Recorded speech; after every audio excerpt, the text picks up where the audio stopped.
Well, tensions between the United States and Iran have put the focus back on Tehran's nuclear program and a deal that was meant to stop it from developing nuclear weapons. In 2015, Iran and 6 world powers reached an agreement known as the Joint Comprehensive Plan of Action, the JCPOA.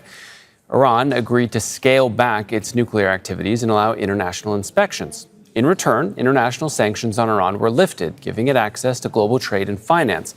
The agreement, though, began to break down in 2018 when Donald Trump unilaterally withdrew the U.S. from the deal and reimposed all U.S. sanctions on Tehran. Iran then went back to its commitments and began enriching uranium beyond the limits set by the 2015 deal. Efforts to revive the agreement resumed last year with indirect talks between Washington and Tehran, but just before a 6th round of negotiations, as we know, Israel carried out strikes inside Iran targeting military infrastructure and figures linked to the nuclear program. Days later, the United States struck 3 Iranian nuclear facilities. And in September, the United Nations formally reinstated sanctions on Iran after it was accused of violating the 2015 deal.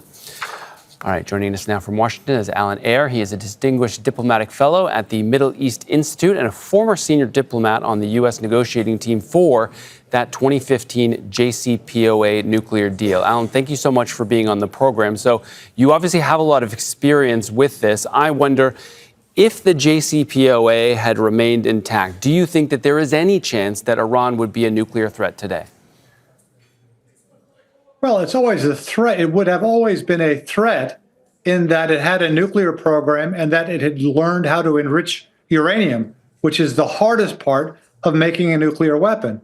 But with the JCPOA, we limited the amount of enrichment they had, the number and the quality of centrifuges they had, and most importantly of all, we massively increased our visibility into their nuclear program with verification measures. So I think if we had stayed in the JCPOA, even though hindsight is always 50-50, we would not be in this horrible situation. So, Alan, if I can just ask you for a second to be critical of your efforts at that time, I wonder if you could do it all again today, what is the one aspect of that deal that you would change or that you would have pushed harder to get in there? It's not a question of what we would have changed or pushed harder. The JCPOA was 5 years of negotiations, and you could only get so much. Yes, it was a very imperfect deal with serious limitations. Was it better than nothing? Much better. Primarily because, as I said, it gave us verification. If we could have done more, we would have extended it for ad infinitum, for perpetuity. We would have, if we could have banned Iran from enriching on its own soil. But there's 2 parties to a negotiation, and in a good negotiation, neither side walks away fully satisfied.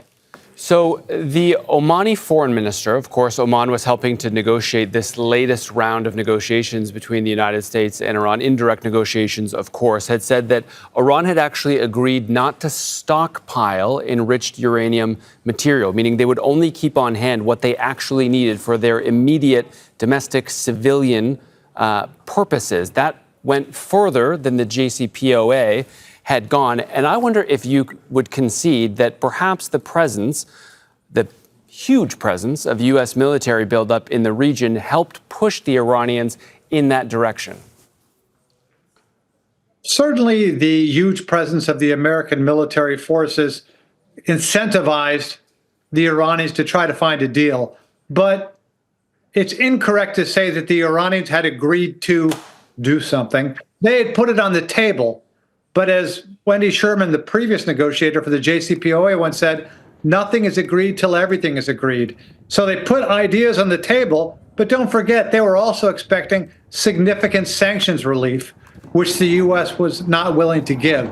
So it's not the case that 2 sides were close to a deal. But yes, it is certainly the case Iran wanted to avoid being bombed, and so was very, very motivated to try to find a deal with the United States.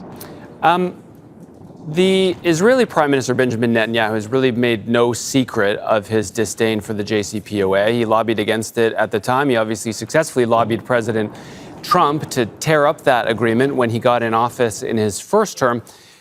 I wonder if you can describe, if you can take us back to that time and just describe for us what the pressures that you guys were feeling at the time domestically in terms of, you know, the pro-Israel lobby in the United States, which we know is so strong. How strong were those pressures at the time, and how did you overcome them? We didn't feel it at all because those were happening at levels above us.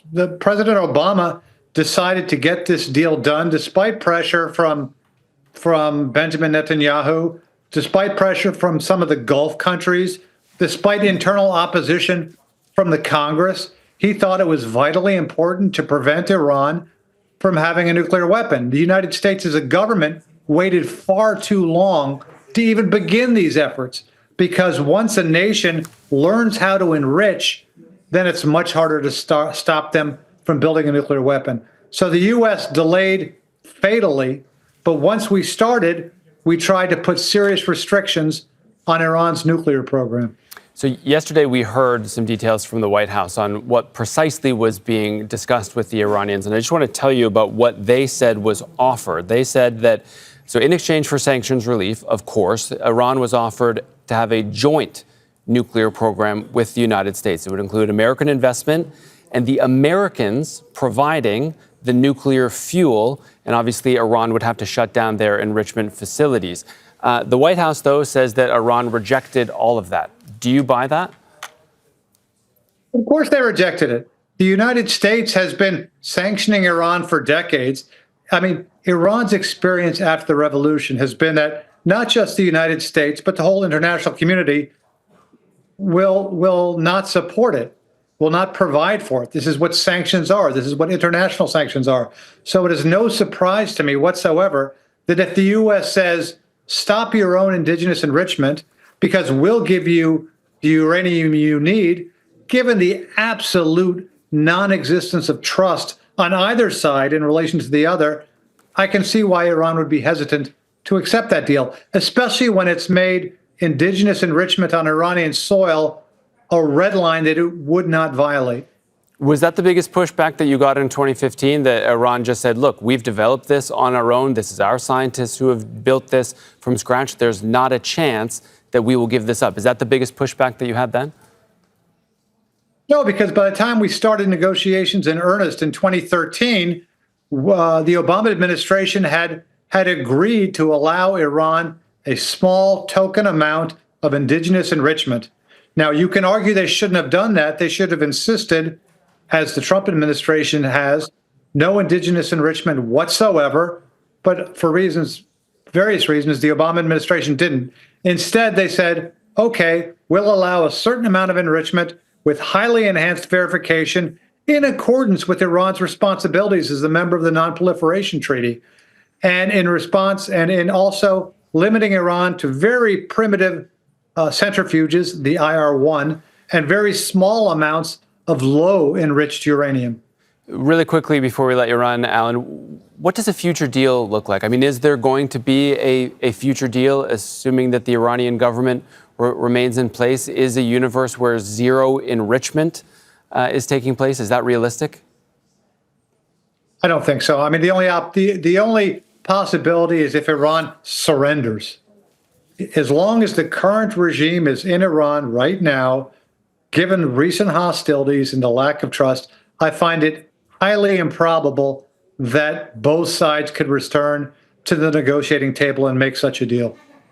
All right, Alan, Eyre, we certainly appreciate your time today. Thank you for the insight.